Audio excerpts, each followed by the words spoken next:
When you have the President and the Secretary of Homeland Security now give an alternate reality to what happened, what you do is you undermine any trust that may have existed in the United States government, because that's who's saying these lies. And when you undermine the trust, and maybe this is the proposition that my colleagues across the aisle are okay with, I don't know. But when you undermine that kind of trust in our government, in our democracy, that is when you have lawlessness. And look, this isn't the first time. January 6th happened.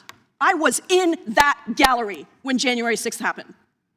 I couldn't walk, I had a cane, I just had a knee surgery, and I was one of the last people to be let out of the gallery. And to tell me that that didn't happen, that that was not a violent insurrection incited by the President of the United States, confirmed by a special counsel that he was absolutely trying to steal that election.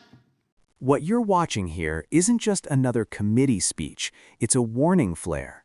Pramila Jayapal is reacting to a moment where the federal government's version of events is collapsing in real time under video evidence and independent reporting. At the center is a fatal ICE shooting in Minnesota, followed almost immediately by public statements from the administration that now appear to be false. John Lee from Washington is recognized. Thank you, Mr. Chairman. I oppose this bill, but I want to go back to what happened in Minnesota, because I just think this is so critical on so many different levels. There's new information coming out every minute. I'm tracking this very closely. I want to enter into the record an article from the Washington Post entitled, "ICE Agent Was Not in Vehicle's Path When He Fired at Driver."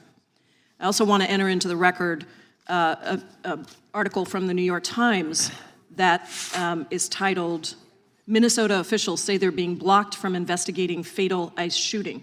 Without objection. And the reason I think this is very important is because we have video footage that is being shown across this country about what happened in Minnesota when Ms. Good was shot 3 times by an ICE agent as her car was being turned to move away. And we also have immediately, not days later, immediately, the Secretary of Homeland Security, who has billions of dollars at her disposal, taxpayer dollars, who has been using ICE agents to kidnap and disappear people across our cities, including US citizens, by the way, mass detention policies that have been ruled illegal by numerous judges across the country with no due process, which is what this committee is supposed to ensure that we have.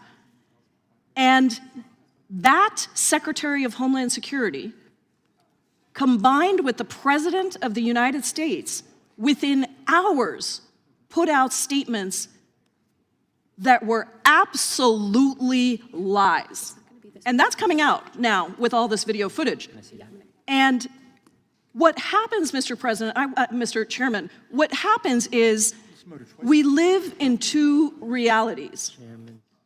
We here in Congress are living in 2 realities, where we have one reality of what's happening to the American people. Healthcare is being stolen. We're invading Venezuela without authorization from Congress. Congratulations to the Republicans in the Senate who voted for the War Powers Resolution where it passed in the Senate on Venezuela.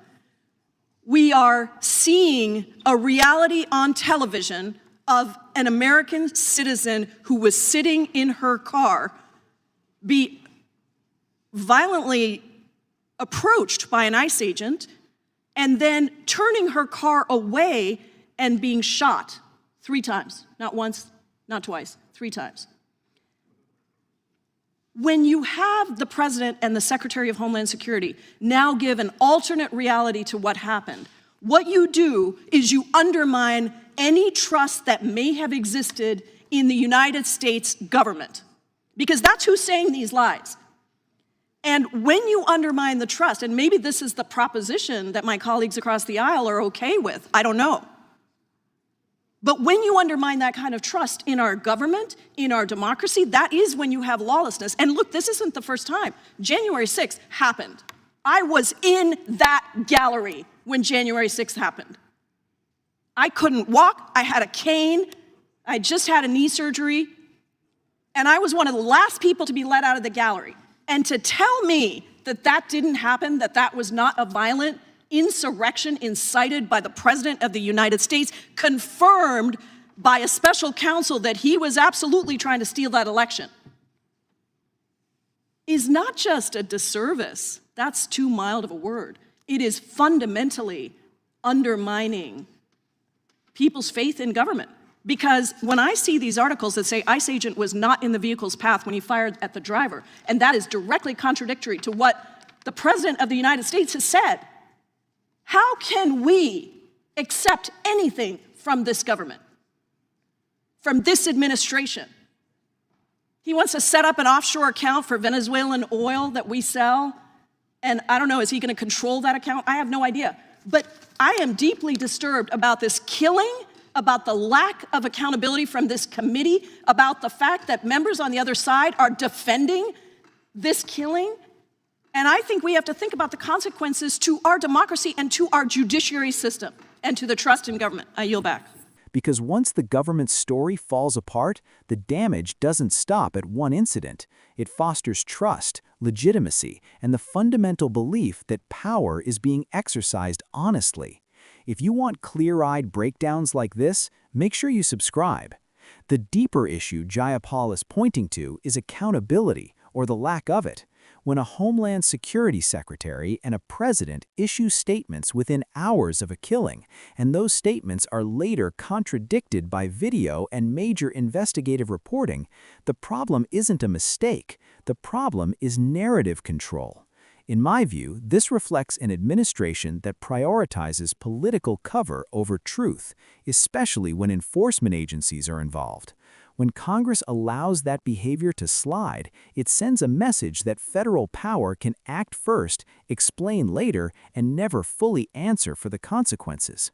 That should concern everyone, regardless of party. Subscribe for more straight talk on power and accountability. Jayapal also connects this moment to a larger pattern. Mass detention policies ruled illegal, due process eroded, warlike actions abroad without clear congressional authorization, and a steady drumbeat of alternative realities pushed from the top. I agree with her central fear. Democracies don't collapse only from coups. They rot when citizens can no longer tell whether their government is telling the truth. When official statements are routinely contradicted by evidence, people stop believing institutions altogether, and that vacuum gets filled by cynicism, extremism, or outright lawlessness. If you're interested in understanding how these patterns connect, hit subscribe. Finally, this isn't about defending one politician or attacking another. It's about whether government power is constrained by facts and law or by whoever controls the microphone first. When deaths are politicized, investigations are obstructed, and lies go uncorrected, trust doesn't just erode, it shatters. My view is simple. Accountability is not optional in a democracy, and silence from oversight bodies is complicity. If you want more deep human explanations of what's really happening behind the headlines, make sure you subscribe.